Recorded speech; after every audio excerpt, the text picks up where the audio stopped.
Cek Bu Okta. Ya Pak, ada suara saya nggak? Oke, ada. Silakan Bu Okta, bisa dimulai ya. Baik, terima kasih Pak. Assalamualaikum warahmatullahi wabarakatuh.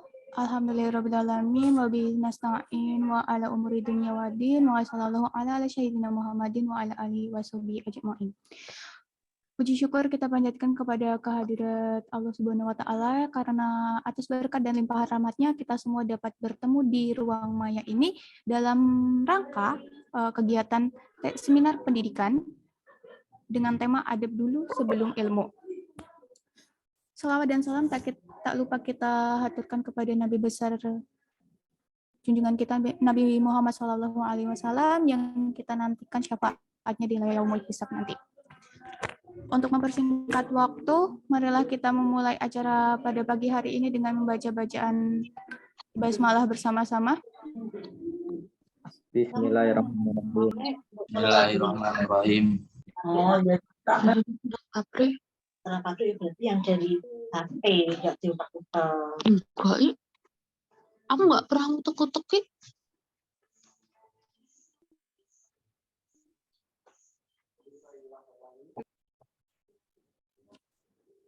Lanjut ayat suci. Yang baca Al-Kausar, waktu dan tempat dipersilahkan.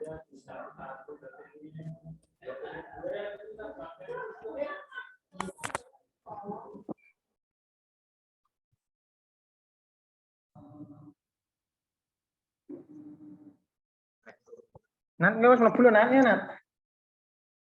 Nat, lebu. Lebu talbok nih. Pateni kameranya. Pateni kan mau, apa pateni itu?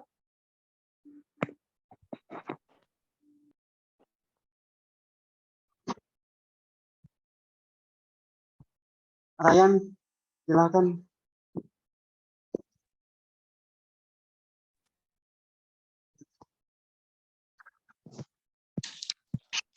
A'udzubillahi minasyaitonirrajim. Bismillahirrahmanirrahim.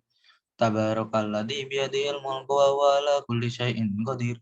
Alladzi khalaqal mauta wal hayata liyabluwakum ayyukum ahsanu amala wa huwal azizul ghafur. Alladzi khalaqa sab'a samawatin tibaqa ma tara fi khalqir rahmani min tafawut. Farjil basara hal tara min futur. Summarjil basara karratani yanqalibu ilaikal basaru khasi'a wa huwa hasir. Walaqad zayyana as-samaa'a ad-dunya bimasabiha wa ja'alna rujuman lisyayat. Rujuman syayatana lahum adzabus sa'ir. Walilladzina kafaru bi rabbihim adzabul jahannam wa bisal masir. Idza ulqu fiha sami'u laha shayqan wa yatafur takadu tamayyazu minal ghayz. Kullama ulqiya fiha fawzun salau masanatu wa lam ya'tikum nadhir. Qalu bala qad ja'ana nadhirun fakadzabna wa qulna ma nazzalallahu min syai'in antum illa fi dhalalin kabir. Wa qalu law kunna nasma'u aw naqilu ma kunna fi ashabis sa'ir. Fa'tarafu bidambihim fasuqal li ashabis sa'ir. Innal ladzina yasawna rabbahum bil ghaibi ma'firatu wa ajrun kabir. Wasiru qaulakum aw jaru bi innahu alimun bidatis sudur. Ala ya'lamu man khalaqa wa huwa latiful khabir. Huwa alladzi ja'ala lakumul arda dalulan famshu fi manaqibiha wa kulu min rizq wa ilaihin nusyur. Amin man fis samai ayyasifa bikumul arda fa idza hiya tamur. Amin man fis samai ayyursila alaikum hasiba fasata lamuna kaifa nadir. Walaqad kadzdzaba alladziina min qablihim fakaifa kana nakir. Awalam yarau ila tayri fawqahum saffati wa yaqbidun ma yamsikuhunna illa rahman innahu bikulli syai'in basir. Amman hadzal ladzi wa jundul lahum yansurukum min duni rahman inil kafiruna illa fi ghurur. Amman hadzal ladzi yarzuqukum in amsaka rizqahu bal lajju fi utuwi wa nufur. Afamay yamsi mukibban ala wajhihi ahda amay yamsi sawiyan ala siratim mustaqim. Qul huwallazi ansyakum wa ja'alakum as-sam'a wal absara wal afida qalilan ma tashkurun. Qul huwallazi dara'akum fil ardi wa ilaihi tusyarun. Fa yaquluna mata hadzal wa'du in kuntum shadiqin. Qul innamal ilmu indallahi wa innama ana nadhirum mubin falamma ra'au zulfatan si'at wujuhul ladzina kafaru wa qila alladzi kuntum bihi tad'un qul ara'aytum in ahlakani Allah wa man ma'iya aw rahimana fama yujirul kafirina min adzabin alim. Qul huwa rahmanu amanna bi wa la tawakkalna fasata'lamuna man huwa fi dhalalin mubin. Qul ara'aytum in asbama hukum gauron famay ya'tikum bima'in ma'in. Sadaqallahul adzim. Baik, terima kasih kepada Saudara Ryan Kausar yang telah membacakan ayat suci Al-Quran tadi. Semoga bisa menjadi rahmat dan berkah bagi saudara dan juga bisa menjadi amal baik bagi kami yang mendengarkan. Selanjutnya adalah acara inti yang akan disampaikan oleh pembicara kita hari ini, yaitu Ustadz Wildan Fanani LC. Tapi sebelum itu, perkenankanlah saya untuk membacakan CV-nya terlebih dahulu. Nama Muhammad Wildan Fanani LC, tempat tanggal lahir Madiun 11 Februari 1999. Alamat Perum Bumi Mas 2, Blok RR 15, RT 58, RW 14, Kelurahan Mojorejo, Kecamatan Taman, Kota Madiun. Untuk telepon sendiri 0813 1979 8538. Pendidikan beliau sendiri dimulai dari MIT Bakti Ibu Madiun, kemudian SMP Ibnu Abbas di Klaten, SMA IT Ibnu Abbas Klaten. Kemudian pada tahun 2017 sampai 2018 beliau mengenyam pendidikan di Markas Syekh Yazid Pelatihan Bahasa Arab Universitas Al-Azhar Kairo. Kemudian pada tahun 2018 sampai dengan 2022 beliau mengenyam pendidikan di Universitas Al-Azhar Kairo dengan prodi Tafsir dan Ilmu Quran, Fakultas Usuluddin. Prestasi beliau sendiri sangat bagus sekali, di antaranya itu ada wisudawan terbaik SMA IT Ibnu Abbas Klaten 2017, wisuda tahfiz 30 juz PPTQ Ibnu Abbas Klaten 2017, meraih nilai Jayyid Jidan semester 3 sampai 4 Universitas Al-Azhar Kairo 2020, kemudian wisudawan Universitas Al-Azhar Kairo 2022. Beliau sendiri juga sangat aktif di dalam kegiatan organisasi, di antaranya adalah Ketua OSIS PPTQ SMA IT Ibnu Abbas Klaten, anggota Forum Lingkar Pena Mesir pada tahun 2018, kemudian beliau juga pernah menjabat sebagai Ketua Lajnah Taklim Komite Pendidikan Luar Negeri Cabang Mesir pada tahun 2022, serta beliau juga pernah menjabat sebagai Koordinator Bagian Kaderisasi Alami Institut Mesir 2020. Kemudian beliau juga pernah menjabat sebagai Sekretaris Fusilat Forum Alumni Ibnu Abbas Regional Mesir pada tahun 2021 sampai dengan 2022. Dan yang terakhir pernah menjabat sebagai pengurus Lembaga Bimbingan Belajar Asia TB Center Kairo di tahun 2020 sampai 2022. Pengalaman kerja beliau sendiri juga sangat banyak, di antaranya pernah menjadi asisten muhafiz PPTQ Ibnu Abbas Klaten, pengajar TPA Klaten Utara, kemudian pembimbing mentoring SMA IT Ibnu Abbas Klaten, menjadi musyrif Rumah Ibnu Abbas Mesir, kemudian hikmah usaha minimarket Mesir, kemudian juga beliau pernah berpengalaman kerja di bidang hikmat travel Sadar Group Saudi Arabia.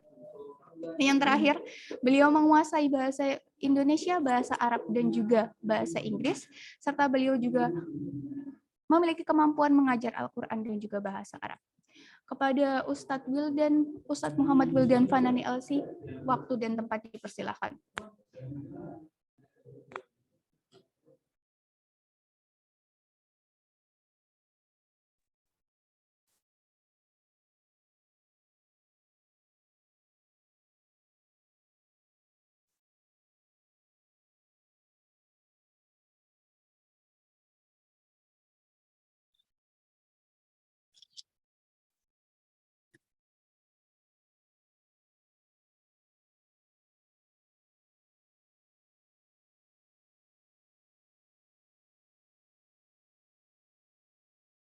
Ya, videonya juga punya.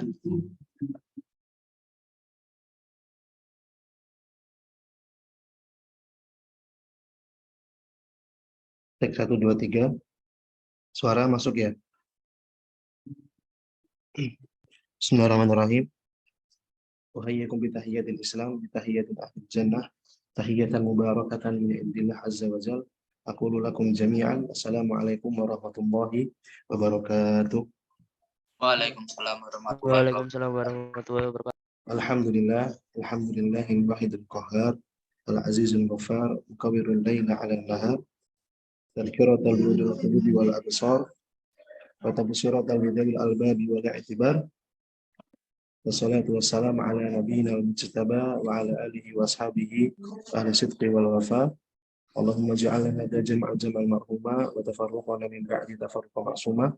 Allahumma alif baina qulubina wa aslih dhata bainina wa wahid sufufana wa ansurna ala man hadana bi rahmatika ya arhamar rahimin.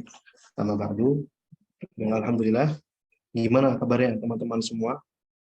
Sehat semuanya? Ya, semoga yang di rumah ataupun yang sedang di luar, Allah berikan kesehatan dan keselamatan, serta Allah mudahkan segala urusannya untuk terutama dalam menimba ilmu di Bina Amal ini. Allahumma amin. Pertama-tama, marilah kita panjatkan puji syukur kita kepada Allah Subhanahu wa Ta'ala yang telah memberikan banyak kenikmatan, nikmat dunia, nikmat Islam, nikmat ihsan, dan semuanya. Yang mana ketika Allah memberikan kepada kita satu firman-Nya di Al-Quran, wa in ta'uddu ni'matallahi la tuhsuha. Jika kalian ingin menghitung nikmat Allah, maka kalian tidak akan sanggup. Maka kita ucapkan alhamdulillahirabbil alamin dengan segala nikmat yang Allah berikan kepada kita semua.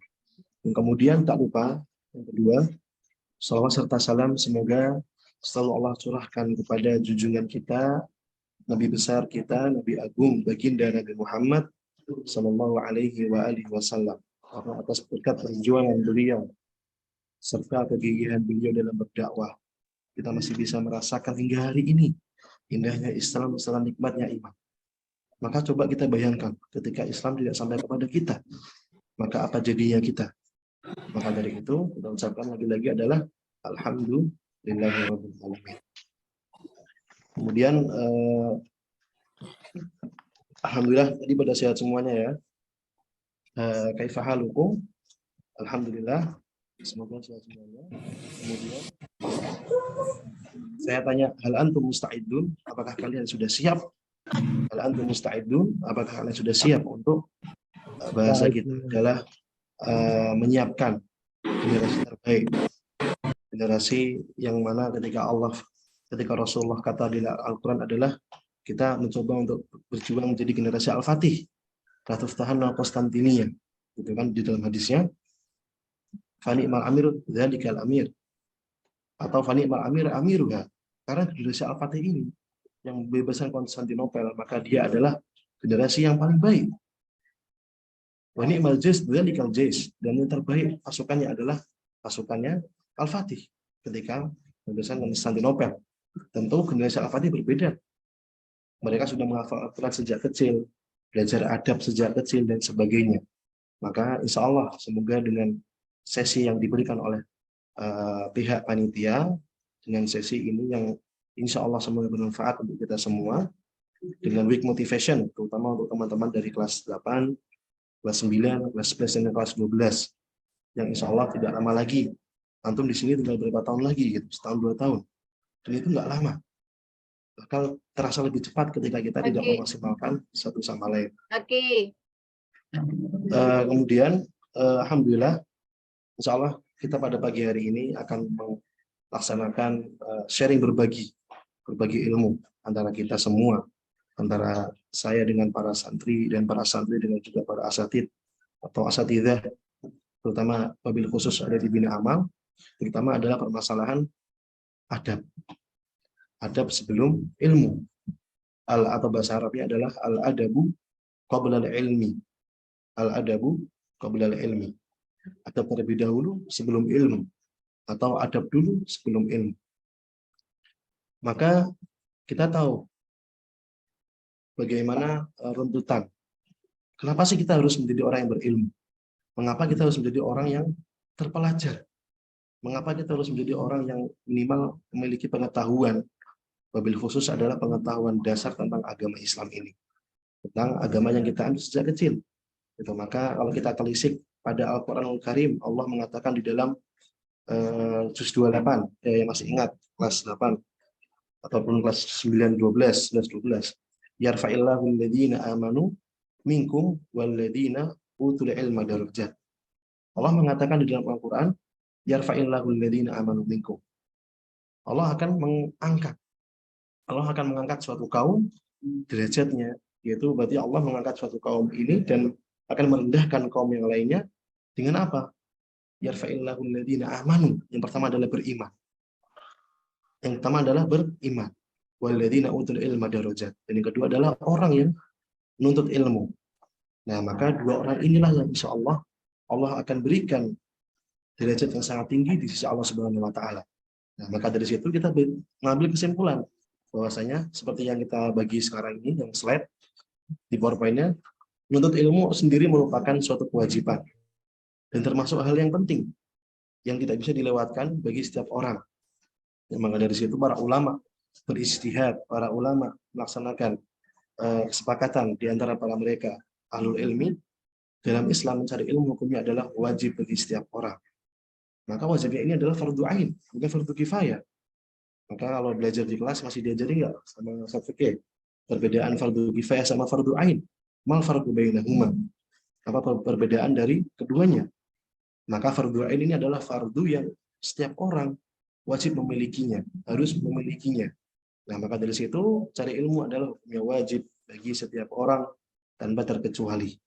Maka Rasulullah pernah bersabda, "Qala Rasulullah sallallahu alaihi wasallam, talabul ilmi fardhatun ala kulli muslim wa muslimah," atau kama qala sallallahu alaihi wasallam. Yang artinya adalah menuntut ilmu wajib bagi muslim yang laki-laki maupun muslim yang perempuan. Atau ketika kita melihat mahfudzat, pepatah Arab pernah mengatakan, utlubil ilma walau bisin. Yang artinya adalah maka carilah ilmu, maka tuntutlah ilmu, kalau sampai ke negeri Cina. Artinya adalah ini adalah sebuah kewajiban. Gitu. Ya, kita dibina amal, berarti orang tua kita mengamanahkan kepada kita untuk memaksimalkan gitu, ladang ilmu bagi kita semuanya. Itu sekilas tentang bagaimana hukum dari mencari atau menuntut ilmu bagi kita semuanya.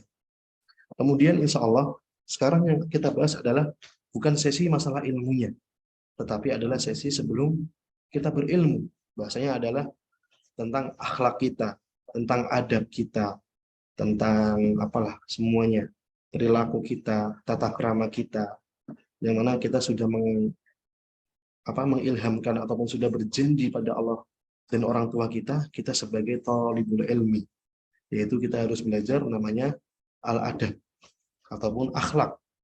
Maka insya Allah kita akan belajar dari perspektif Islam yang diamanahkan dari panitia kepada saya sendiri, yaitu pertama adalah belajar adab menurut ulama, para alim ulama.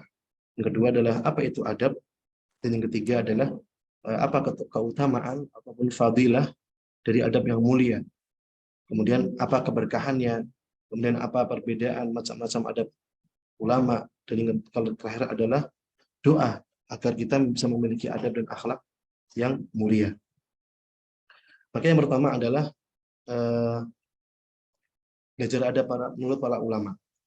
Maka Imam Darul Hijrah, kalau kita tahu, Imam Malik rahimahullah pernah berkata kepada seorang pemuda Quraisy, "Ta'allumil adab qabla an tata'allamal ilma."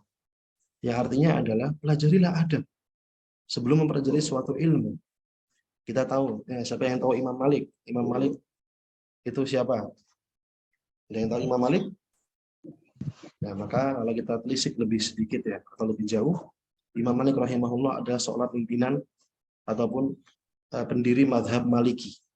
Maka kalau kita tahu masalah fikih itu kan adalah aturan tentang bagaimana kita belajar ibadah dan sebagainya dalam Islam. Nah, fikih nanti terbagi menjadi beberapa mazhab. Ada Imam Syafi'i, Imam Malik, Imam Hanafi, Imam Ahmad bin Hanbal rahimahullah, semuanya.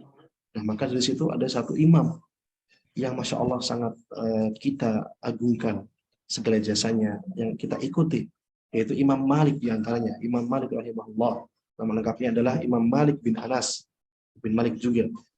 Beliau adalah seorang ahli fikih, beliau seorang ahli hadis. Maka dikatakan Imam Malik itu beliau gurunya Imam Syafi'i.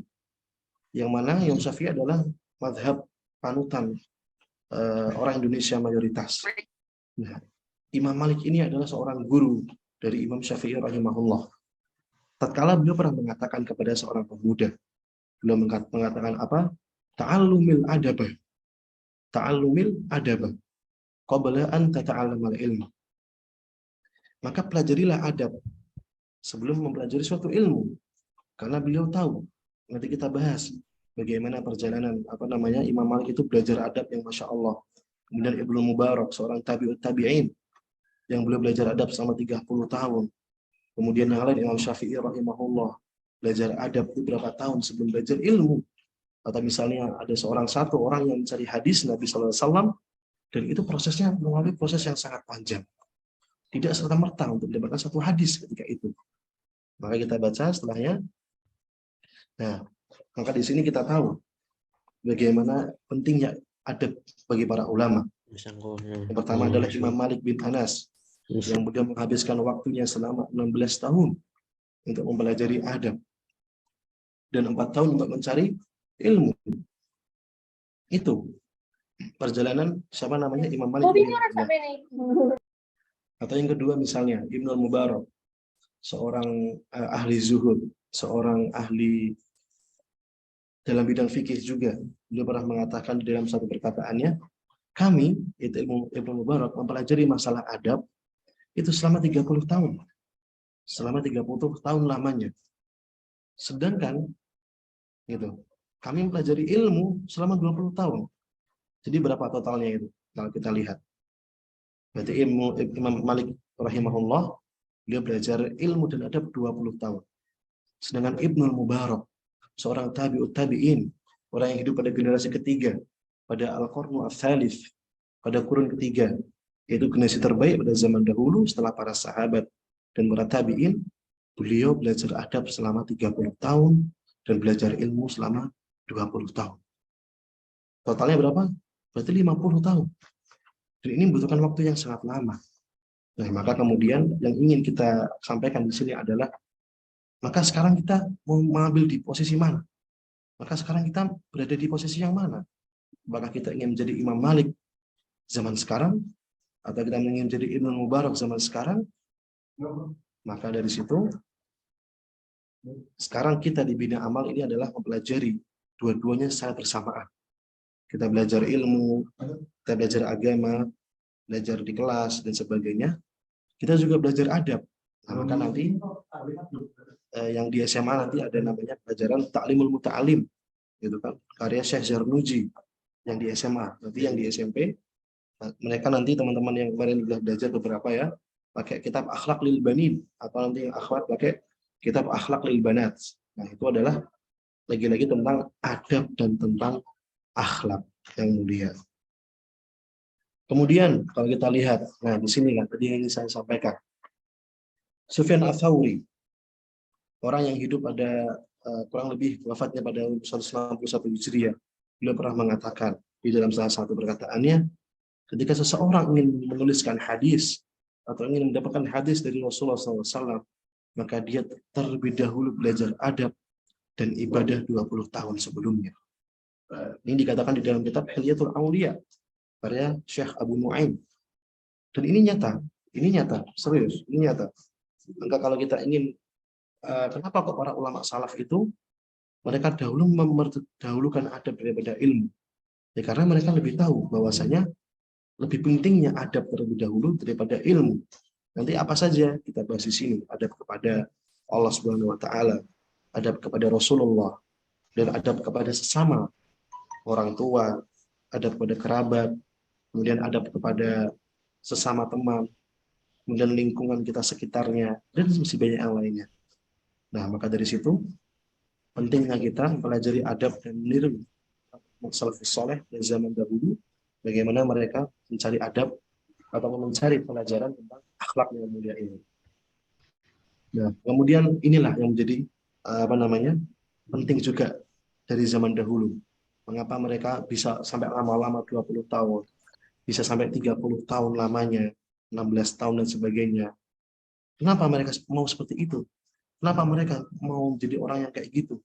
Maka Imam Abu Hanifah, pendiri mazhab fikih, yaitu mazhab Hanafi, yang mayoritas berada di Saudi dan sebagainya, beliau berkata, Syekh Imam Abu Hanifah, kisah-kisah para ulama dan duduk bersama mereka lebih aku sukai daripada menguasai beberapa bab fikih. Karena dalam kisah mereka diajarkan berbagai adab dan akhlak luhur mereka. Ya, maksudnya adalah mereka itu lebih mencintai duduk bermajelis dengan orang-orang yang ahlul adab, orang-orang yang lebih paham dalam adabnya, menghormati guru, misalnya, menghormati ihtiram kepada yang lebih tua, misalnya, kemudian berkata yang baik, kemudian berkata yang tidak yang buruk kepada yang lain, dan juga mereka tidak lupa untuk menyampaikan apa yang benar. Itulah yang mereka sukai zaman dahulu oleh para ulama salafus saleh. Nah, maka dari situlah mereka bisa berlama-lama. Yang tadi kita tahu Ibnu Mubarak selama 30 tahun. Kemudian kita tahu Imam Malik selama 16 tahun. Kenapa mereka menjadi lama belajar adab saja? Karena mereka ingin menguasai terlebih dahulu sebelum ilmu. Nah, nanti kita bahas mengapa kok mereka lebih bisa lama 20 tahun, 30 tahun. Yang padahal kalau kita sekarang umur kita misalnya ya SMP atau SMA, misal 15 tahun atau 14 tahun, kita masih belajar ilmu gitu. Nah, maka dari situ berbeda zaman, gitu. Ikhtilafuz zaman, kita dari perbedaan yang zaman sekarang, teknologi dan sebagainya, itu menuntut kita seperti itu. Kita belajar adab dan belajar ilmu secara bersamaan. Nah, kemudian, ini kita bahas kenapa mereka lebih mendahulukan adab ini daripada ilmu. Jadi mereka misal kita masih bingung, apa sih Ustadz atau apa sih Pak? Misalnya contoh real para zaman sahabat, para ulama dahulu. Maka kita tahu mereka misalnya adalah mereka pada zaman dahulu mereka belajar adab berbicara yang baik. Itu sampai lama-lama gitu. Mereka misalnya adab untuk berihtiram kepada gurunya. Nanti misalnya Imam Muslim kepada gurunya Imam Bukhari rahimahullah.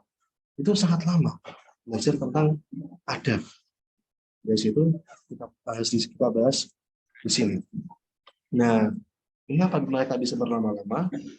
Karena kita bahas yaitu sebagaimana Yusuf bin Husain berkata. Yusuf bin Husain adalah salah satu ahli tasawuf, orang yang ahli sufi, yang mereka berkonsen pada permasalahan akhlak, permasalahan adab, dan sebagainya. Mereka mengatakan apa? Bil adabi tafham ala ilma. Apa?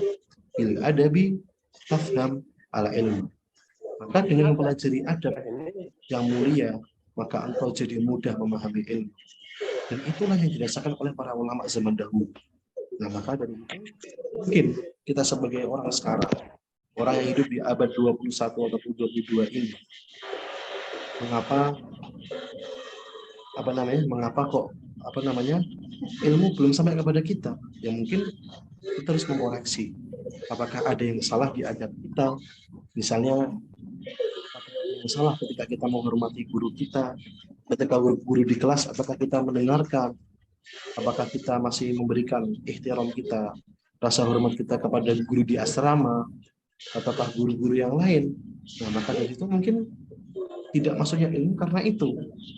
Pada situlah Yusuf bin Husain mengatakan bil adabi tafham ala ilmu.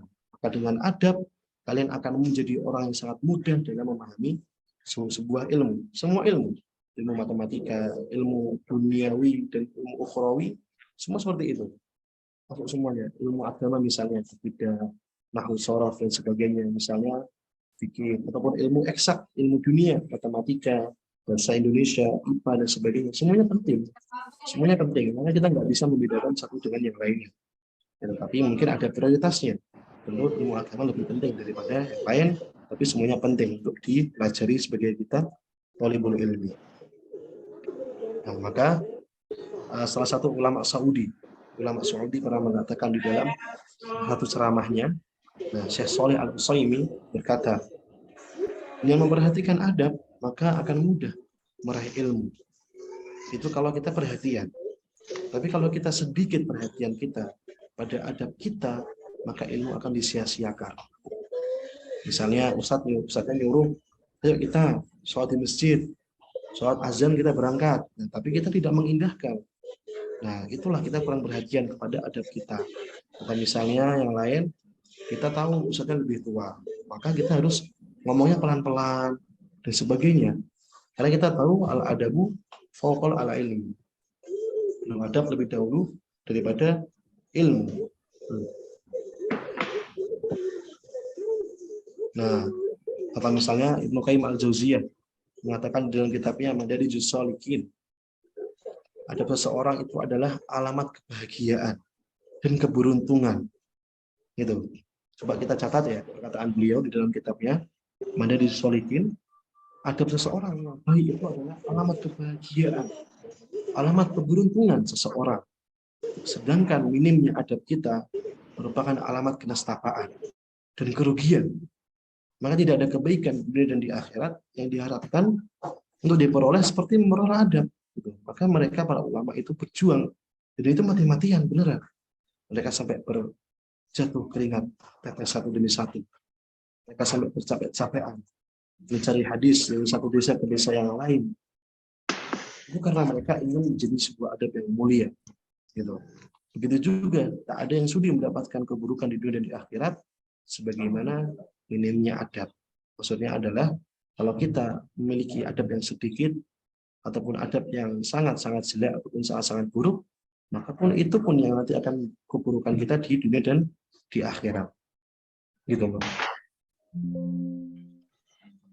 Maka kalau kita tahu adab tanpa ilmu itu seperti kalau di dalam kitab apa namanya, kalau nggak salah saya lupa namanya, tidak kalau tidak salah nama judulnya, penulis mengatakan adab tanpa ilmu itu seperti seperti api tanpa kayu bakar. Ya. Adab tanpa ilmu itu seperti api tanpa kayu bakar. Yang mana kita nggak bisa menghidupkan api tanpa kayu bakar. Gitu. Maka seperti itu, kita nggak bisa mendapatkan ilmu kalau kita nggak punya adab. Nah, saya seperti itulah bahasa gampangannya. Atau perkataan beliau di dalam kitab itu yang kedua beliau menuliskan, ataupun ilmu tanpa adab itu seperti jasad tanpa roh. Ala ilmu bidunil adab seperti kalbusadi lumur. Kedua, kalau ilmu tanpa adab dia akan menjadi seperti jasad tanpa roh. Kita bayangkan ya, misalnya jasad tanpa roh itu seperti apa? Kita bayangkan, coba. Ya mereka hanya bisa, mereka melakukan kegiatan tanpa ada landasannya, ada itu, seperti itu. Kalau kita ilmu tanpa adab, gitu. Tadi yang pertama adab tanpa ilmu. Kedua itu ilmu adab. Ya, paham ya? Gitu. Maka kalau kita tahu apa namanya, misalnya ini kok ada suara ya, sebentar. Ya, maka kita lanjutkan ya. Maka misalnya kita belajar di asrama itu ataupun di pondok itu, kita belajar karya Al-Imam An-Nawawi. Ya, Imam Nawawi. Beliau menuliskan kitab namanya Arba'in Nawawi, yang jumlah hadisnya kurang lebih 42 hadis. Gitu. Atau beliau juga menuliskan kitab apa? Riyadhus Shalihin.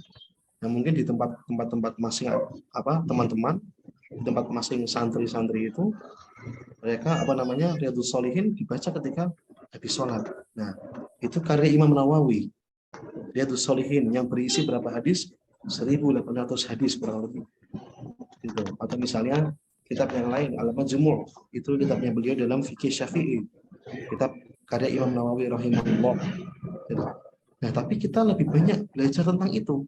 Kita belajar hadisnya Imam Nawawi di Arba'in Nawawi, kita belajar Riyadhus Shalihin.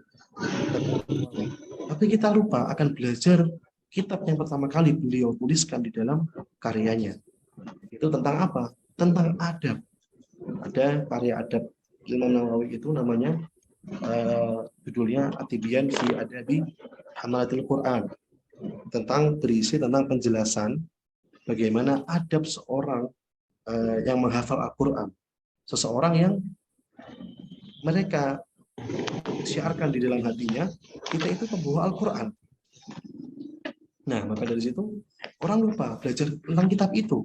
Padahal kalau kita runtut kitab tadi ya, Imam Nawawi, Arba'in Nawawi, kemudian itu Sholihin, kemudian Al-Majmu' fi Fiqh Syafi'i, itu semua itu terakhiran ditulis sama beliau Imam Nawawi, dan beliau itu menuliskan pertama kali adalah kitab tentang adab, itu At-Tibyan fi Adabi Hamalatil Quran, tentang adab bagaimana seorang menghafal Al-Quran. Atau misalnya yang kedua, yang di Indonesia ya, misalnya di Indonesia itu ada misalnya Syekh siapa ya, Kiai Haji Hasyim Asy'ari ya. Siapa yang nggak tahu beliau, pendiri Nahdlatul Ulama, ormas yang sangat besar di Indonesia, gitu kan. Itu dari ormas dari NU, pendirinya adalah Kiai Haji Hasyim Asy'ari. Beliau menuliskan kurang lebih 9 sampai 12 kitab. Adalah misalnya adalah Nurul Mubin fi Hubbi Sayyidil Mursalin, Risalah Jamaah, ada Imam ada Syekh Hasyim Asy'ari. Tapi beliau sebelum menulis itu, beliau sudah menulis tentang kitab adab, yaitu nama kitabnya apa? Kitabnya adalah namanya Adabul Alim wal Muta'allim, yang berilmu yang belajar. Itu namanya Adabul Alim wal Muta'allim. Nah, kemudian kita pengen nanya, apa sih makna dari adab itu? Apa pengertian dari adab itu sendiri? Gitu. Misalnya kita bingung ya, adab itu apa sih? Pusat akhlak ataupun apa, perilaku ataupun pensifatan ataupun kata kerja atau apa? Nah, maka di sini kita jelaskan bahwasanya adab itu adalah yang dikatakan Imam Ibnu Hajar Al-Asqalani rahimahullah, dia mengatakan belajar adab itu artinya adalah kita mengambil akhlak yang mulia. Itu beliau katakan dalam Fathul Bari, karya beliau yang masya Allah sangat fenomenal. Itu Imam Ibnu Hajar Al-Asqalani. Beliau mengatakan belajar adab itu adalah kita mengambil akhlak yang mulia. Nah, maka di sini siapa yang mau belajar adab terlebih dahulu? Apa kita kembali kepada zaman seperti dahulu, belajar adab 20 tahun, 30 tahun lamanya? Atau kita sekarang bersama-sama kita belajar ilmu yang diajarkan di kelas, dan kita belajar adab yang dijelaskan oleh para ulama, yang nanti akan dibantu oleh para asatid di Bina Amal, para ustadz, wal ustadzat, asatid atau asatidah yang ada di Bina Amal ini. Nah, maka sekarang tugas kita adalah kita bareng-bareng, kita bersama-sama, kolaborasi antara ilmu dan juga adab. Gitu. Maka nggak ada yang, Bapak saya ingin kayak zaman dahulu, kayak misalnya tadi Imam Malik 16 tahun, saya nggak mau belajar, nah, nggak bisa seperti itu. Karena kita memang sudah beda zaman, kecuali nanti kita mendukung untuk perangkatnya. Misalnya kita ingin ya kayak misalnya kita ingin hafalan dan sebagainya, ya itu masih bisa. Tapi kalau misalnya sekarang kita di Bina Amal, kita fokus untuk mempelajari dua-duanya, antara ilmu amali dan juga akhlakul karim, adab yang mulia.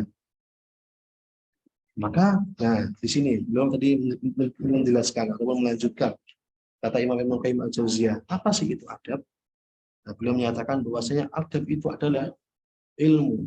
Adab itu adalah ilmu untuk memperbaiki lisan. Itu tutur kata kita. Kita memperbaiki lisan kita, omongan kita, pembicaraan kita kepada teman sebaya. Nah, itu adalah adab kita. Ketepatan dalam menempatkan pada posisinya. Ini ada termasuk sesuatu yang adil, itu bukan zolim. Maka kalau kita tahu zolim, apa sih arti zolim itu? Maka dulu orang mengatakan zolim itu Pak. Zolim itu adalah mereka menempatkan sesuatu bukan pada tempatnya. Nah, itu zolim. Maka dari itu kita harus bersikap adil. Adil itu adalah kita menempatkan sesuatu pada posisinya atau pada porsinya masing-masing. Atau pemilihan kata yang baik dan tepat, serta menjaga dari kesalahan dan cacat. Ini yang mengatakan Ibnu Qayyim Al-Jauziyah. Siapa yang nggak tahu beliau? Karena beliau Fathul Bari, karya beliau Madarijus Shalikin tentang kitab tasawuf. Maka beliau mengatakan seperti itu. Nah, kita belajar adab Tapi apa yang kita pelajari? Yaitu ada berbicara, bagaimana berkata yang baik kepada teman kita. Gitu. Maka kalau saya lihat kemarin masih banyak dari teman-teman itu yang masih mengejek-ejek teman-temannya, masih mengolok-olok temannya. Itu nggak boleh seperti itu. Karena ya nauzubillah kita sebut sebagai adab yang buruk, akhlak yang buruk, atau bahasa Arabnya adalah su'ul adab. Gitu. Maka nggak boleh kita sebagai, apalagi kita seorang santri. Nah, saya mau nanya, perbedaan santri sama siswa apa? Perbedaan santri sama siswa gitu. Maka dulu kalau kita ingat Ustaz Slamet pernah bilang gitu kan, di sini ya masalah. Ustaz Slamet pernah bilang mengatakan perbedaan santri sama siswa itu adalah kita sama-sama belajar. Tapi apa? Santri itu terkenal dengan akhlaknya yang mulia. Santri itu terkenal dengan perilakunya yang sangat baik, sopan santun, kemudian ihtiram, menghormati gurunya. Gitu. Maka kalau kita lihat pada santri salaf itu, yang mereka sekolah hanya mengajar tentang kitab-kitab kuning dan sebagainya, mereka itu sangat-sangat, masya Allah, ihtiram. Nah, maka dari situlah kita mencoba seperti itu. Gitu. Perbedaannya antara santri dan siswa, kalau santri itu adalah mereka belajar ilmu agama yang pertama, dan mereka belajar ilmu akhlak adab yang sangat banyak, yang harusnya kita realisasikan di dalam kehidupan kita. Itulah perbedaan santri sama siswa. Gitu. Kemudian mengapa kita harus fadilah ataupun keutamaan dari adab yang mulia ini? Gitu. Misal dan nanya, Pak, kenapa kok kita harus pakai adab yang mulia? Gitu. Atau misal kita nanya, Pak, kenapa sih kita harus berakhlakul karimah? Gitu. Maka saya tanya balik. Kalau kita menelisik lebih jauh, Rasulullah SAW, beliau diutus kepada kita semua. Beliau diutus kepada bumi ini untuk apa? Ada yang tahu? Rasulullah SAW diutus oleh Allah Subhanahu Wa Taala untuk apa? Menyampaikan apa di bumi ini? Di dunia ini beliau menyampaikan apa? Dalam hadisnya dikatakan Rasulullah SAW mengatakan apa? Innamal bu'itsu liutammima makarimal akhlak. Jadi emang harga mati, benar-benar harga mati, nggak bisa ditoleransi lagi. Masalah akhlak ini masalah yang sangat-sangat penting, sangat-sangat urgen, dan sangat-sangat bahasa kita. Ya yang mempengaruhi hidup kita itu ya hampir 90% itu akhlak ataupun adab yang mulia. Sisanya baru ilmu nanti. Nah, maka disitulah ketika Rasulullah mengatakan bahwasanya sesungguhnya aku diutus itu innama bu'itsu liutammima makarimal akhlak. Ketika itu Rasulullah diutus untuk apa? Untuk memperbagus akhlak yang mulia, untuk memperbaiki akhlak para manusia. Gitu. Di samping tugas beliau sebagai nabi dan rasul, beliau ditugaskan oleh Allah Subhanahu Wa Taala untuk apa? Menjadi khalifah di bumi, kemudian memperbaiki akhlak orang-orang. Dan makanya ketika itu tadi kita lihat para sahabat atau para tabi'in 16 tahun belajar adab. Ibnu Mubarak belajar adab 30 tahun. Ya karena ia ingin merealisasikan apa perkataan dari Rasulullah SAW di dalam hadisnya tadi. Gitu. Maka yang pertama kita lihat, nah ini di dalam hadisnya muttafaqun alaih ataupun Bukhari Muslim, beliau mengatakan di dalam satu firman-Nya, dalam salah satu perkataannya, inna min khiyarikum ahsanukum akhlaqan. Sesungguhnya sebaik-baik kalian adalah yang paling bagus akhlaknya. Gitu. Maka misalnya kita dengar mereka mengatakan ataupun dalam hadis yang lain dikatakan khairukum man ta'allama al-Qur'an. Sebaik-baik kalian adalah orang yang paling baik adalah orang yang belajar Al-Qur'an wa 'allamahu dan mengajarkannya. Tapi juga ada sabda Nabi yang lain. Dikatakan inna min khiyarikum ahsanukum akhlaqan, atau di dalam yang lafaz yang sepertinya ahsanukum khuluqan. Itu maksudnya adalah kita ini menjadi orang yang terbaik adalah ketika kita paling bagus akhlaknya. Misal contoh gampangnya gini, siapa orang yang nggak mau menjadi ranking 1? Ya. Siapa yang nggak mau orang yang menjadi top 1 di kelasnya? Pasti semua orang ingin mendapatkan ranking 1. Misal di kelas ranking 1 itu syaratnya adalah nilainya 99, kemudian misalnya yang lain hafalannya 1 juz atau 2 juz yang melebihi dari santri lainnya. Dan ini Nabi yang mengatakan kepada kita, Siapa yang ingin ranking 1, yang ingin terbaik di kelasnya, ini Rasul mengatakan yang terbaik di dunia. Bayangkan, siapa yang nggak mau di dunia gitu. Yang mana kita hidup di dunia sekarang ini. Maka beliau mengatakan yang paling baik di antara kalian adalah yang paling bagus akhlaknya. Nah, beliau nggak mengatakan yang paling banyak ilmunya. Beliau nggak mengatakan. Karena banyak orang yang misal contoh ilmu tapi nggak ada akhlak. Siapa misalnya? Contoh kita ambil contoh iblis. Iblis mereka diciptakan oleh Allah dari api. Dan iblis memiliki banyak kekuatan daripada manusia. Kalau kita bicara ilmu tanpa akhlak, iblis lebih banyak ilmunya. Kalau kita bicara ilmu daripada akhlak, Firaun pun lebih banyak ilmunya.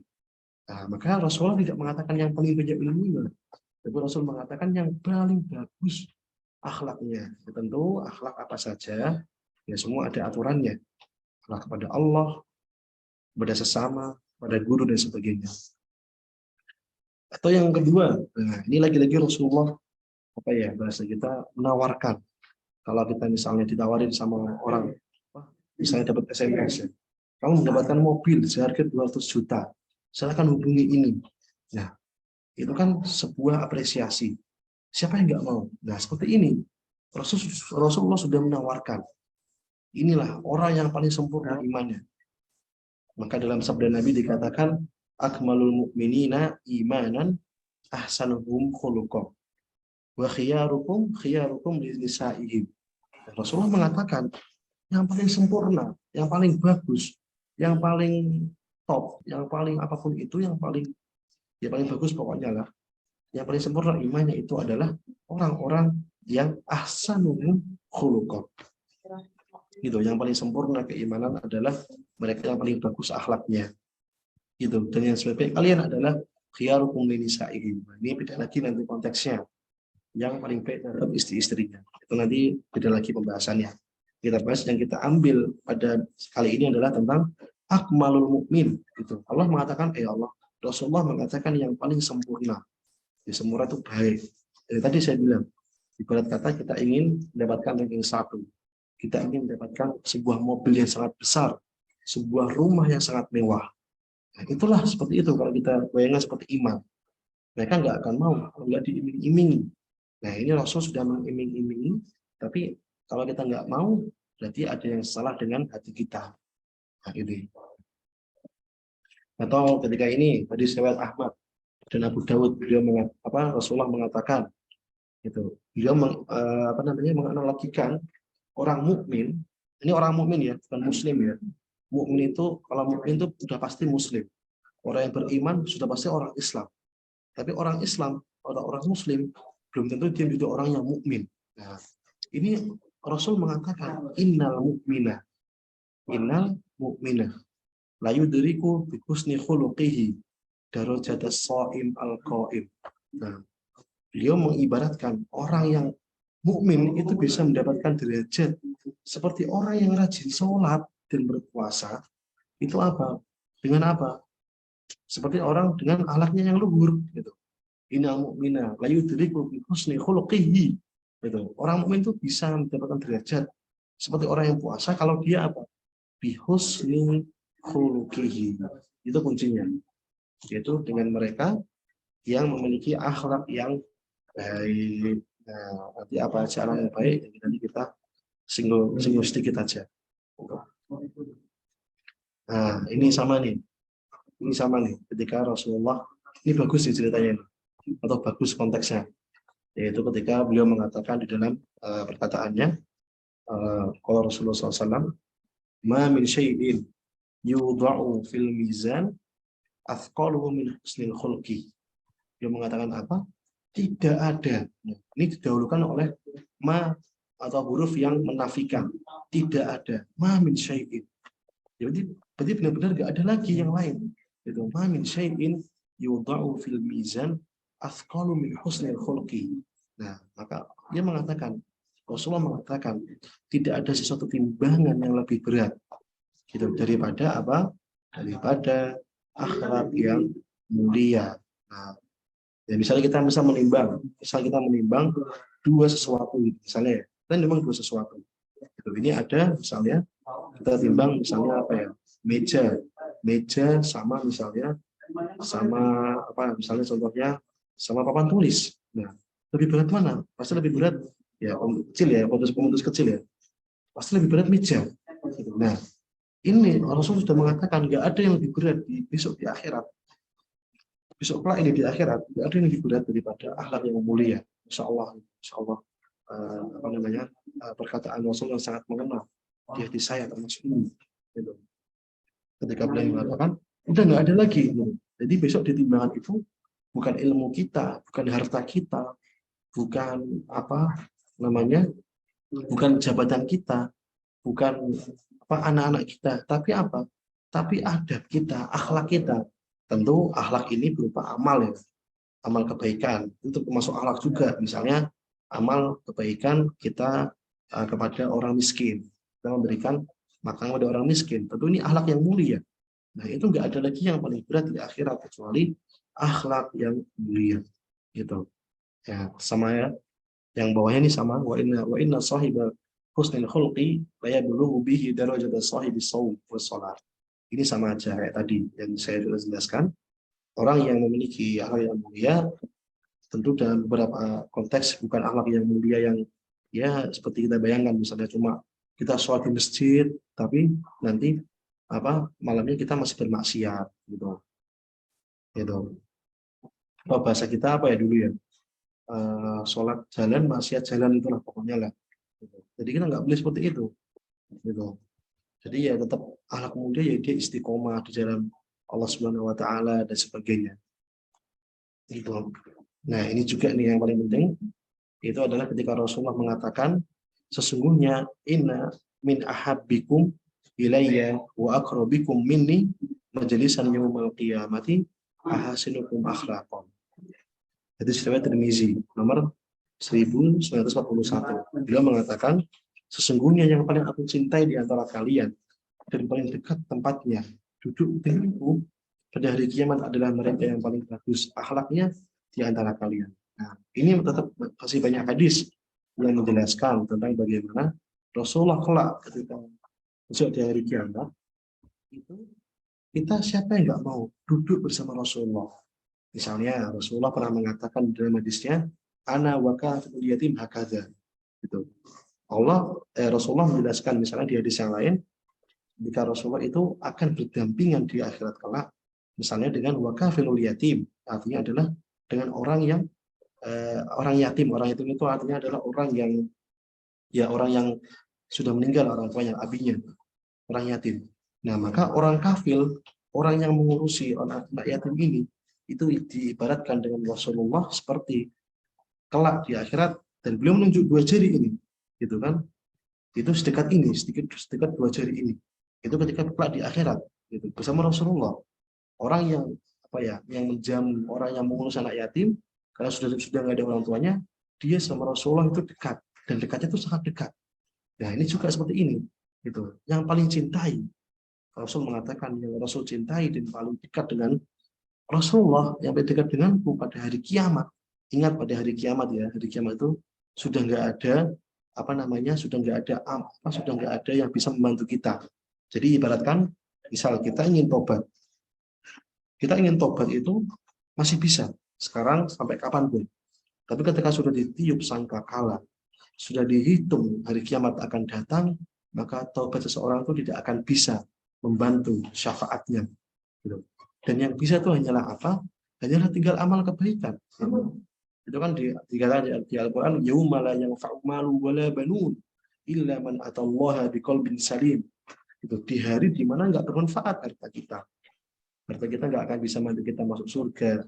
Tentu kalau kita enggak maksimalkan dalam kebaikan. Di sini adalah kita pukul rata ya. Misalnya harta itu enggak bisa dibawa mati.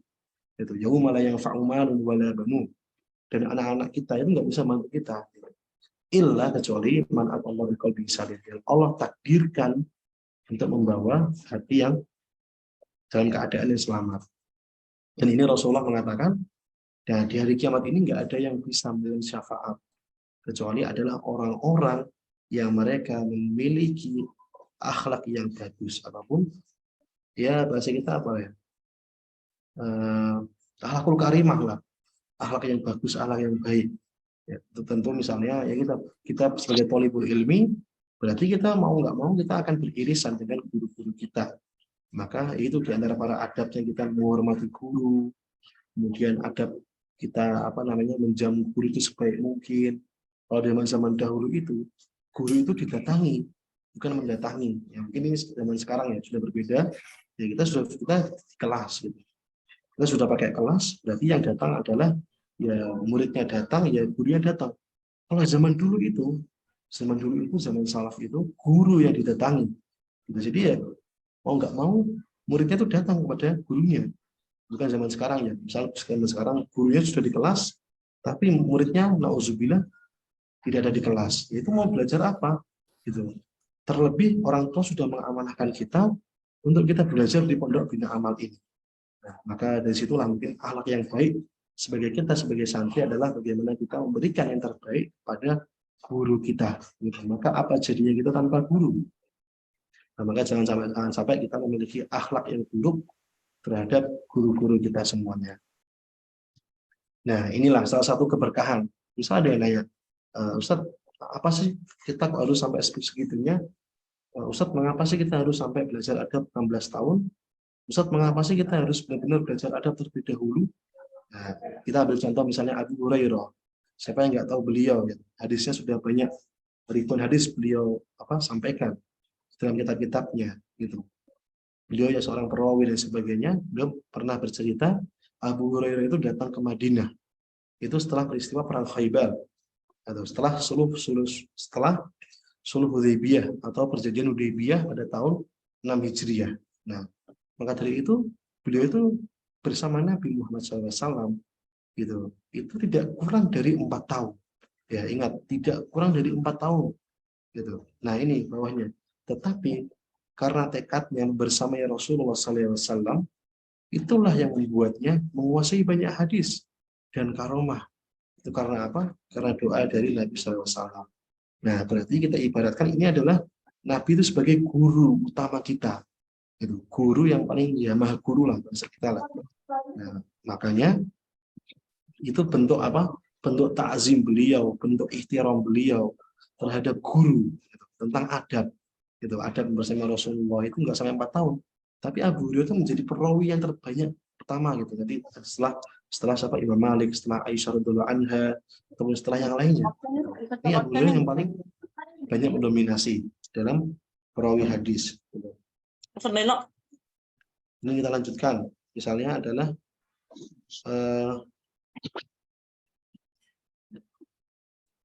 ini apa sih macam-macam adab yang mulia? Nah, kalau kita tahu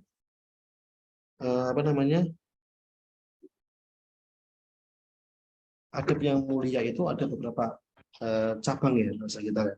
Ada beberapa macam-macam. Yang pertama adalah tentang menurut Imam Ibnu Qayyim Al-Jauziyah dari Ibnu Hajar Al-Asqalani itu adab menjadi 3 ya. Adab menjadi 3. Pertama adalah adab kepada Allah Subhanahu wa taala, kemudian adab kepada Rasulullah SAW, yang ketiga adalah adab kepada sesama manusia. Nah, maka misalnya kepada Allah, berarti kita bagaimana iman kita kepada Allah, bagaimana tauhid kita, kepercayaan kita. Misalnya kita ada perintah iman kepada qada dan qadar, pada takdir Allah, pada ketetapan Allah. Misalnya, waduh, kok saya nggak nerima ini takdir kayak gini. Misalnya, contoh misalnya kita mengerjakan ujian sekarang, ujian IPA katakanlah, ataupun ujian PAI ya bersama Ustadz Fikih misalnya. Kemudian, waduh, kok nilai saya jelek. Nah, kemudian kita nggak terima, kemudian keluar kata-kata yang tidak baik, kemudian menghujat sana sini. Nah, ini kita nggak boleh karena pertama, mungkin kita nggak belajar itu. Pertama, mungkin kita nggak berusaha maksimal. Itulah yang pertama. Atau yang kedua adalah, ya ini yang termasuk ada pada Allah, yaitu kita beriman kepada takdir Allah Subhanahu wa taala. Nah, tentu takdir ada beberapa ketentuan. Ada takdir yang bisa diubah, ada takdir yang nggak bisa diubah, seperti kematian, jodoh dan sebagainya.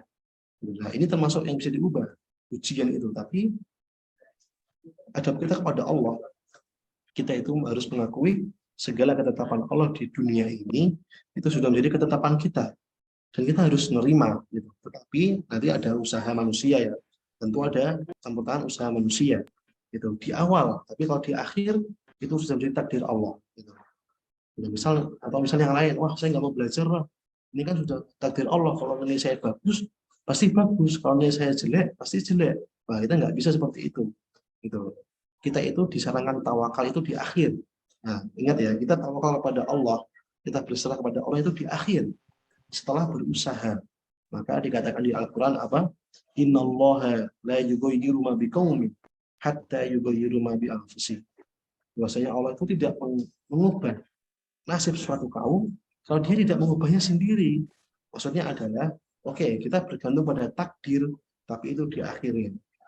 Misalnya, aduh kok saya kayak gini ya, misalnya aduh kok saya nggak bisa ngafal ya, ya kita usaha. Tapi kalau kita sudah usaha dan kita nggak bisa, atau kita bisa, itu baru kita mengatakan kita tawakal kepada Allah itu, dan kita berserah diri pada takdir yang Allah sudah tetapkan. Yaitu termasuk dari adab kepada Allah. Atau yang kedua misalnya, termasuk adab kepada Allah itu adalah ketika kita di masjid ya. Ini yang termasuk sudah saya canangkan ya sejak zaman dahulu, sejak zaman di Bina Amal. Kita adab di masjid itu kita adab kepada Allah. Maka nggak boleh, harusnya di masjid itu kita nggak boleh rame, kemudian kita nggak boleh saling ngobrol terlalu keras, kemudian saling mencemooh dan seperti ini nggak boleh. Ini bukan termasuk adab yang baik kepada Allah Subhanahu Wa Taala. Itu yang pertama. Yang kedua adalah adab kepada Rasul. Ya, ini tentu dalam koridor kita tidak menemui Rasulullah SAW. Itu kita hanya bisa melihat dari karya-karya beliau, dari apa hasil dakwah beliau, jeripayah keringat beliau yang sampai sekarang masya Allah bisa memberikan kita cahaya Islam. Itu karena Rasulullah SAW. Atau yang ketiga ada pada sama manusia. Nah ini yang ingin kita bahas sekarang itu adalah poin 1 dan poin 3. Ada pada sesama manusia. Gitu. Yang tentu nanti pasti banyak sekali karena kita itu manusia makhluk sosial ya. Kita tahu makhluk sosial itu nggak bisa hidup namanya hidup sendiri. Kita harus hidup berkelompok, membantu teman, saling membantu, saling membutuhkan. Nah, maka dari situ pasti ada namanya muamalah, adab muamalah. Muamalah itu ya interaksi kita kepada manusia. Misalnya Allah mengatakan salah satu adab pada teman kita misalnya wa qulu linnasi husna, gitu kan? Wa qulu linnasi husna. Maka katakanlah kepada manusia itu perkataan yang baik. Maka nggak boleh ya, sekali lagi nggak boleh kita mencemooh teman, mengejek teman, misalnya menghujat ataupun sudahlah kita kita itu ngobrol ya sepantasnya saja. Jangan sampai keluar kata-kata kotor dan sebagainya. Gitu. Apalagi kita itu sebagai santri, bukan sebagai siswa. Tentu santri itu lebih daripada siswa. Gitu. Mereka itu cuma misal siswa di SD negeri, SMP negeri, mereka hanya belajar ilmu eksak. Tapi kita tuh di pondok sebagai santri yang tentu santri itu capnya adalah akhlaknya, adabnya. Nah itulah misalnya tadi perkataan yang baik. Misalnya pada orang tua kita juga, orang tua itu Allah ta'ala uffin. Jangan sampai kita mengatakan ataupun ataupun apalah yang pada orang tua kita itu nggak boleh. Maka ya orang tua kita itu adalah orang yang masya Allah sudah membesarkan kita sampai sekarang. Ya banyaklah itu menyekolahkan kita terutama sekarang dan sebagainya. Itu ya daripada sesama manusia. Nah ini salah satu contoh adab Imam Muslim kepada gurunya itu Imam Bukhari rahimahullah. Beliau mengatakan apa? Biarkan aku mencium kedua kakimu, wahai guru para guru. Nah, Imam Bukhari kan memang, masya Allah, beliau itu sangat-sangat intens di dalam permasalahan hadis Nabawi ataupun hadis Nabi. Nah, beliau Imam Muslim itu muridnya beliau. Nah, maka kalau kita dengar rawahu Bukhari, rawahu Muslim, rawahu bainahuma atau rawahu sahihaini, itu kan yang merawikan, gitu. Yang ya bahasa kita merawikan itu yang menyampaikan sampai kepada kita itu ya beliau Imam Muslim. Imam Muslim itu punya guru dari segala guru, yaitu Imam Bukhari. Biarkanlah aku mencium kedua kakimu, gitu. Wahai guru para guru, wahai penghulu dari para ahli hadis, wahai dokter hadis yang menguasai segala macam penyakitnya. Nah ini dikatakan di dalam kitabnya Syiar A'lam An-Nubala, karya Al-Imam Az-Zahabi, itu kan. Nah, inilah Masya Allah bagaimana pentingnya kita menghormati sampai Imam Muslim itu mencium gurunya. Nah, maka kalau dulu itu kalau di santri, kalau dulu kita zaman nyantri itu guru datang itu kita saling tangan, cium tangan, itu termasuk alat yang mulia. Gitu. Kita dengarkan. Nah, inilah contoh real, contoh akhlak ataupun adab yang baik dari Imam Muslim kepada gurunya Imam Bukhari. Sampai beliau mencium kedua kakinya. Ya, karena saya katakan ya, ilmu itu kita nggak bisa paham, sampai sekarang kita nggak bisa tahu bagaimana kita belajar, bagaimana kita menulis, membaca, kalau nggak ada guru. Nah, maka guru itu Masya Allah menjadi penopang kedua lah. Kan pertama orang tua lah. Kan ibu itu al-um, Madrasatul Ula. Itu sekolah pertama kita itu orang tua. Dan yang kedua adalah guru kita. Maka ya kita harus baik-baik dengan akhlak kita kepada dua hal ini.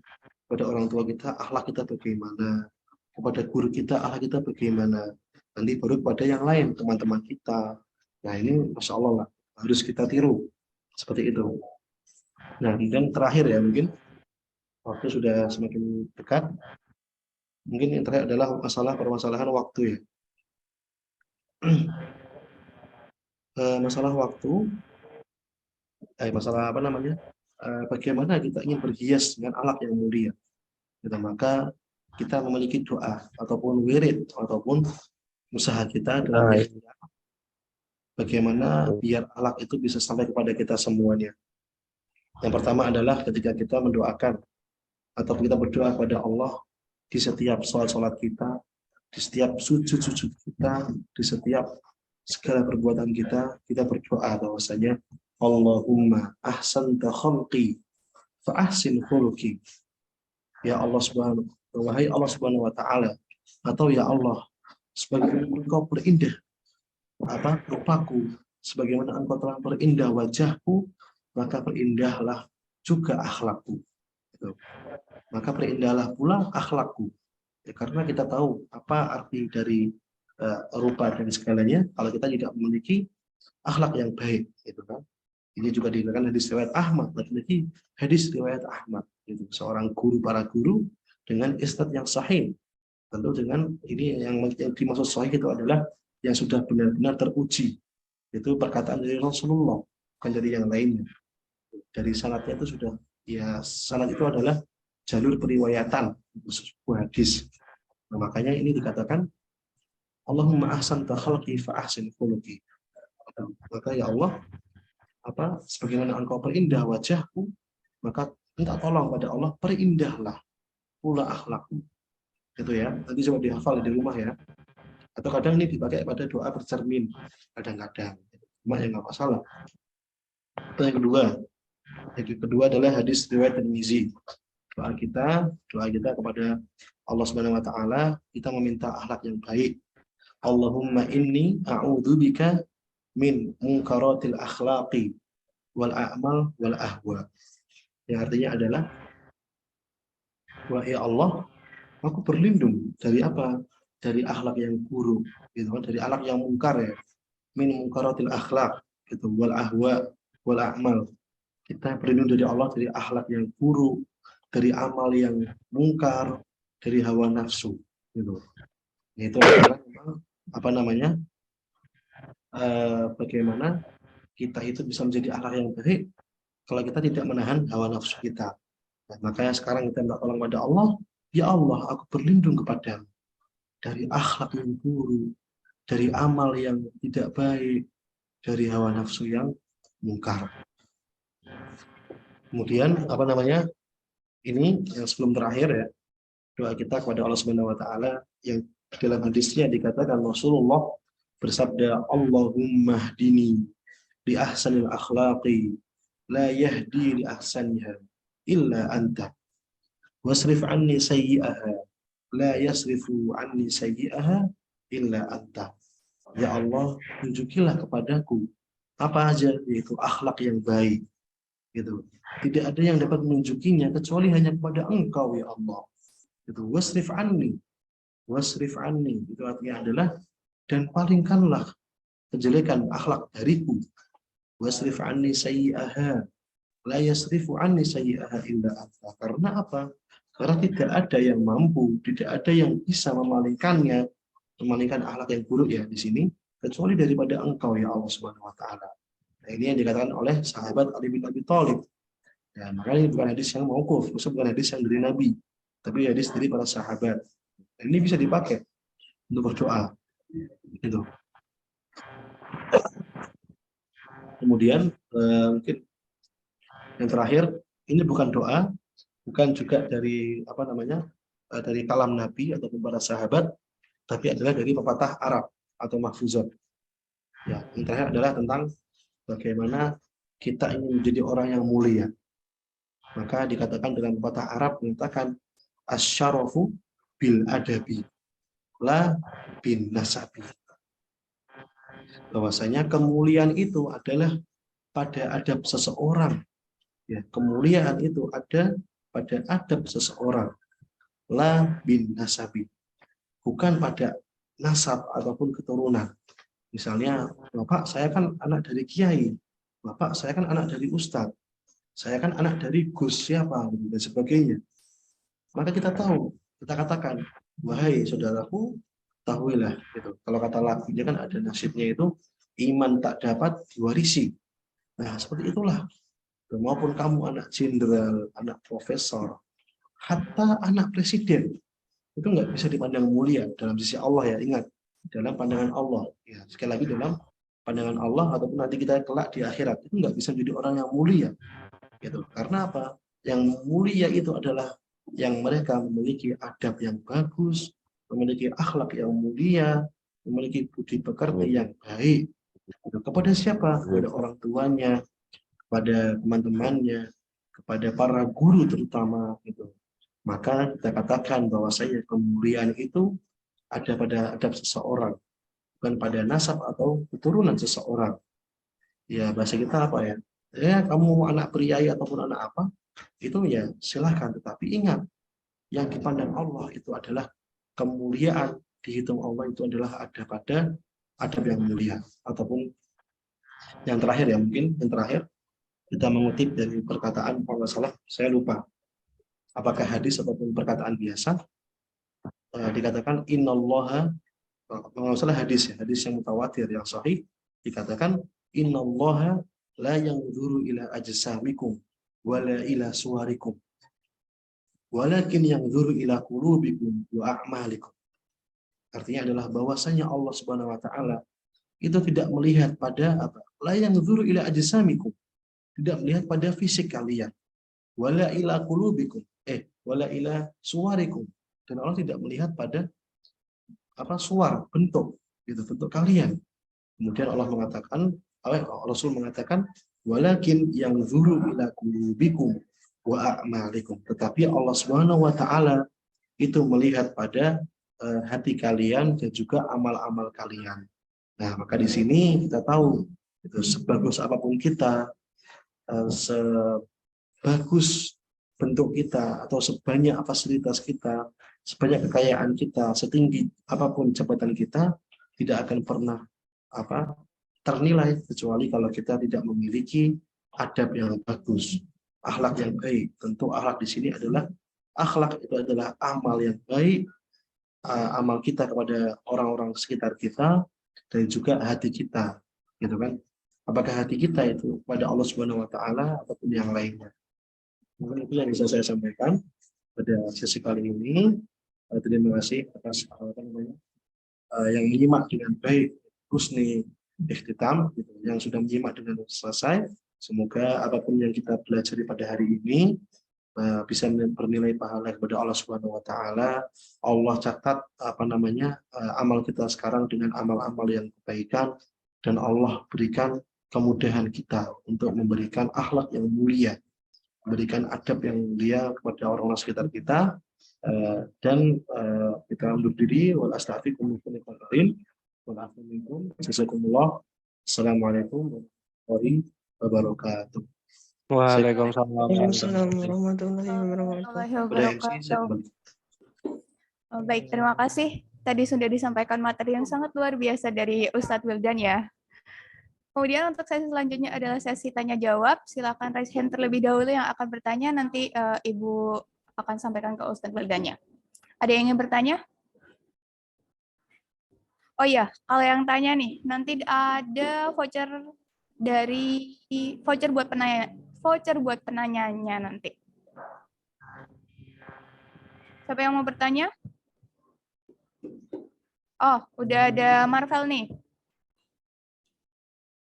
Ustadz Wildan mau langsung dijawab atau Iya. kita tampung dulu? Boleh saya jawab langsung aja nggak apa-apa. Oke, berarti silahkan dijawab kepada Ustadz Wildan. Dari Akhina Marvel ya. Dari Marvel, Assalamualaikum, mau nanya kalau dapat ilmu dulu habis itu belajar adab itu gimana Ustadz? Ya, saya jawab ya. Bismillahirrahmanirrahim.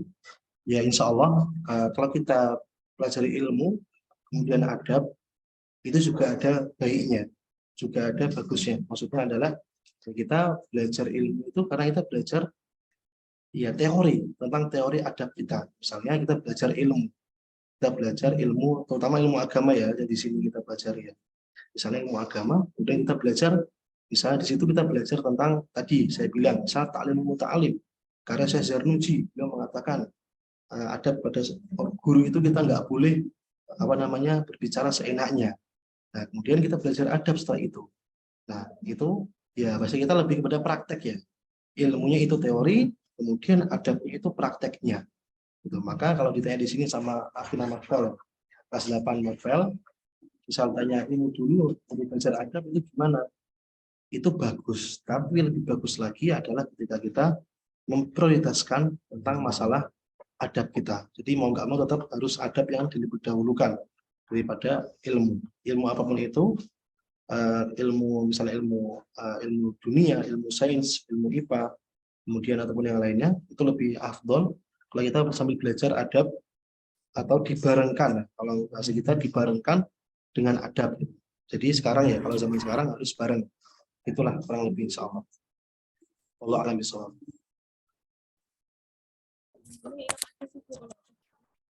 Baik, terima kasih kepada Ustadz Wildan yang sudah menjawab pertanyaan dari Malvel. Tadi sudah dijawab ya, bahwa belajar, kalau dapat ilmu dulu, habis itu belajar adab bagaimana, berarti nanti bisa ditarik kesimpulan bahwa adab itu adalah praktiknya. Jadi nanti saat belajar ilmu, setelah belajar ilmu, baru mempraktikkan adabnya, itu begitu. Kemudian pertanyaan selanjutnya dari Nila Amalia, dari kelas 8 Maryam. Assalamualaikum Ustadz, mengapa adab dan ilmu tidak dapat dipisahkan? Sebelumnya terima kasih Ustadz. Kepada Ustadz Wildan, silahkan dijawab. Bismillahirrahmanirrahim. Terjawab seperti mungkin sedikit aja ya. Bagaimana kenapa kok bisa dipisahkan antara adab dan ilmu? Maka kalau tadi kita bahas sedikit ya tentang diibaratkan ya, misalnya tadi kita sudah mengatakan misalnya kalau ilmu tanpa adab atau kita memisahkan antara ilmu dan adab itu seperti bagaikan api tanpa kayu bakar. Yang artinya adalah ya kita nggak bisa memisahkan antara keduanya. Karena misalnya nih, ilmu itu butuh adab untuk menopang biar ilmu itu menjadi berkah. Gitu. Dan adab itu nggak bisa dipelajari ketika kita sudah belajar ilmu terlebih dahulu. Bahasanya seperti itulah, teorinya ya, itu teorinya. Nah, maka dari situ ya bahasa kita kayak apa ya? Nggak bisa dipisahkan tuh kayak apa ya? Ya contohnya banyak lah. Gitu. Jadi emang seperti itu. Ya kalau kita belajar dulu itu, kalau kita belajar di Mesir itu namanya itu kayak ta'aluk. Ta'aluknya itu adalah ta'aluk minhuma, qulub minhuma. Maksudnya adalah ya semua itu saling berkaitan. Gitu. Semuanya saling beririsan dan berkaitan sehingga nggak bisa dipisahkan gitu. Ya kayak tadi kita seperti kayu tanpa seperti api tanpa kayu bakar. Kita nggak bisa menghidupkan kayu tanpa kita nggak bisa menghidupkan api tanpa kayu bakar. Itulah misalnya seperti itu. Atau misalnya kita belajar atau yang kedua misalnya kita belajar tentang adab tanpa ilmu gitu. Kalau adab tanpa ilmu itu seperti jasad tanpa ruh. Adab tanpa ilmu. Ya contoh realnya adalah kita itu misalnya adab pada Allah. Kita beribadah kepada Allah, tapi kita nggak punya ilmu untuk beribadah kepada Allah. Itu nggak boleh. Karena ya kita harus punya ilmu gitu. Maka tadi kalau di dalam perkataan dikatakan adab tanpa ilmu, ya kita hormat pada guru, kita hormat kepada orang lain, tapi kita nggak punya ilmu. Misalnya kita hormat atas dasar apa sih? Kita hormat atas dasar apa? Itu. Nah, itu kita nggak ada ilmu maka nggak bisa. Itu seperti kayak jasad tanpa ruh, berarti ya jasadnya mau kemana? Ya kita nggak tahu karena nggak ada ruhnya. Ya kayak kita berbuat tanpa ada landasan. Nah, seperti itulah kalau kita adab tanpa ilmu.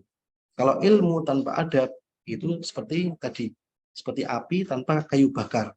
Yang mana api itu nggak bisa dimaksimalkan, dihidupkan kalau dia nggak ada kayu bakarnya. Ya bahasanya ya kayak misalnya motor ya, motor itu nggak bisa hidup tanpa ada bensin. Nah seperti itulah, motor itu adalah suatu ilmu dan bensin itu seperti adab. Nah seperti itulah kurang lebih. Insya Allah seperti itu kurang lebih, semoga bisa memberikan pemahaman kepada kita semua. Allah bisa. Baik, terima kasih kepada Ustadz Wildan atas jawabannya. Kemudian pertanyaan selanjutnya, ada lagi yang ingin bertanya? Bisa diketikkan di kolom chat atau boleh langsung berbicara kepada Ustadz Wildan. Ada pertanyaan lagi Ustadz dari Lydia dari kelas 9 Hasof. Assalamualaikum Ustadz, mau bertanya, apa bedanya orang yang belajar ilmu lalu adab dan apa orang yang beda dengan orang yang belajar adab lalu ilmu? Terima kasih Ustadz. Berarti perbedaan antara belajar ilmu kemudian adab dan juga orang yang belajar adab kemudian ilmu. Perbedaannya apa ya? Jadi ya kalau kita melihat perbedaan zaman dahulu, mengapa mereka mendahulukan belajar adab sampai bertahun-tahun? Ya karena tadi kalau kita tahu bahwasanya adab itu dilebih dahulukan. Jadi gini, ya kita ibaratkan orang, kalau nggak salah perkataan Ibnu Mubarak, ya Ibnu Mubarak mengatakan orang yang adab yang mulia itu lebih dicintai oleh beliau, Ibnu Mubarak, daripada orang yang punya ilmu yang banyak. Gitu. Ya berarti, ya maka dari situ mereka para sahabat, para tabiin, mereka mendahulukan adab kemudian ilmu. Kemudian misalnya nih, Ustaz, ada orang yang belajar adab kemudian orang yang belajar ilmu kemudian adab, itu belum bisa menjamin. Maka kita katakan sekarang, misalnya kita di sini di Bina Amal, kita bareng-barengkan saja. Itu bisa kita barengkan itu adalah ya karena mungkin kita dikatakan telat juga tidak, dikatakan terlambat juga insya Allah juga belum. Nah maka dari situ kita belajar bersama-sama. Maksudnya adalah beriringan bersama. Misalnya kita pagi belajar ilmu, pagi sampai sore, sampai siang. Kemudian nanti sore dan juga malam kita belajar juga tentang adab. Gitu. Tentu adab itu ada ilmu teori dan juga ilmu praktek. Ya. Misalnya kita teorinya tadi akhlak lil banat, misalnya untuk yang perempuan. Kalau yang untuk SMP tadi kayak Marvel, akhlak lil banin. Nanti untuk yang SMA, taklim muta'alim, itu teorinya. Teori bagaimana adab di masjid, adab kepada Allah, adab bersama orang tua, adab kepada teman. Gitu. Tapi nanti prakteknya adalah ketika di luar pembelajaran, di asrama, ya di jam istirahat, ya di jam yang lainnya. Nah itulah. Ya aslinya itu nggak jauh beda, tapi perbedaan yang menonjol adalah ketika orang yang mendahulukan adab dan kemudian ilmu, itu insya Allah lebih berarti di sisi Allah, lebih bermanfaat atau lebih afdol lah bahasa kita lah, lebih ahsan, lebih dicintai daripada orang yang belajar ilmu kemudian adab. Nah, kemudian kalau sekarang kita gimana? Tadi kalau kita sekarang insya Allah kita masih bisa menutup hal itu dengan kita belajar membersamai bareng-bareng dua-duanya. Kita belajar ilmu juga belajar adab. Itu yang perlu di garis bawahi, kita belajar bersama-sama. Ya, itu aja insya Allah. Terima kasih kepada Ustadz Wildan atas jawabannya. Ada yang akan bertanya lagi? Kita buka sesi lagi, 1 atau 2 penanya.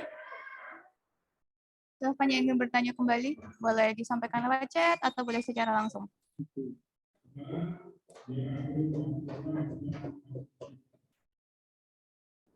Antara 165 nih. Ada di sini ada 165 peserta Zoom. Siapa yang ingin bertanya?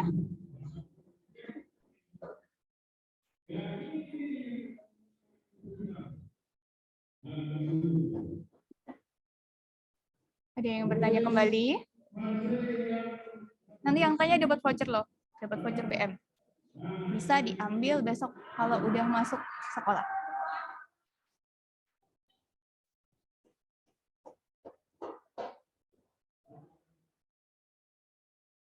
Ada pertanyaan lain? Atau sudah cukup nih? Nggak ada yang tanya lagi? Atau masih bingung mau nanya apa?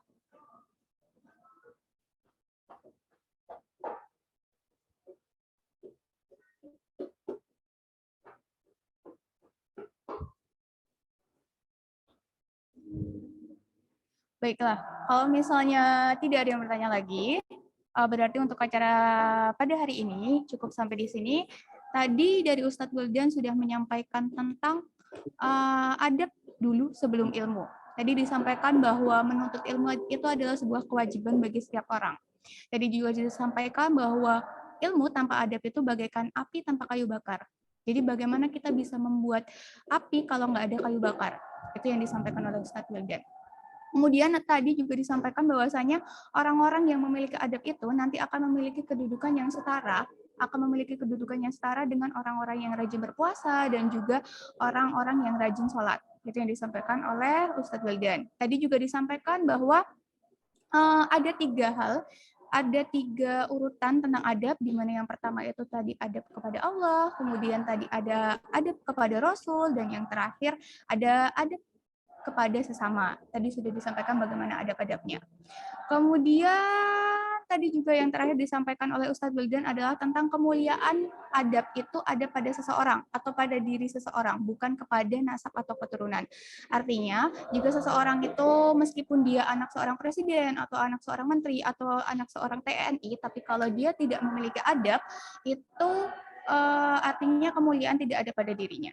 Itu yang disampaikan oleh Ustadz Wildan pada pertemuan hari ini. Sebelum kita tutup, beneran nggak ada yang tanya nih?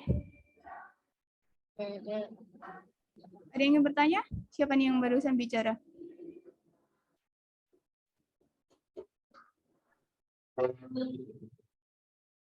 Aisyah? Dari kelas Aisyah nih, Mariza? Mariza ada pertanyaan? Bapaknya sudah selesai. Sudah selesai, Nay. Ya. Oke, berarti kalau misalnya nggak ada pertanyaan untuk acara hari ini kita cukupkan sampai di sini. Marilah kita bersama-sama tutup kegiatan pada hari ini dengan bacaan hamdalah bersama-sama. Alhamdulillahirabbil alamin. Kita doa kafaratul. Amin. Subhanakallahumma wa bihamdika asyhadu an la ilaha illa anta astaghfiruka wa atubu ilaik. Kepada Ustadz Wildan, terima kasih atas materi hari ini yang sangat bermanfaat. Kemudian kepada anak-anak semua juga terima kasih sudah mengikuti acara hari ini dengan tertib. Nanti akan ada presensi yang dibagikan di BAG, juga penugasan yang akan dibagikan di BAG. Jadi setelah ini bisa pindah ke WhatsApp grup kelas masing-masing. Itu untuk hari ini. Saya kegiatan hari ini, mohon maaf apabila masih banyak kekurangannya. Kita cukupkan sampai di sini. Apabila kita walhidayah. Assalamualaikum warahmatullahi wabarakatuh. Selamat melanjutkan agenda yang berikutnya. Waalaikumsalam warahmatullahi wabarakatuh. Warahmatullahi wabarakatuh. Terima kasih.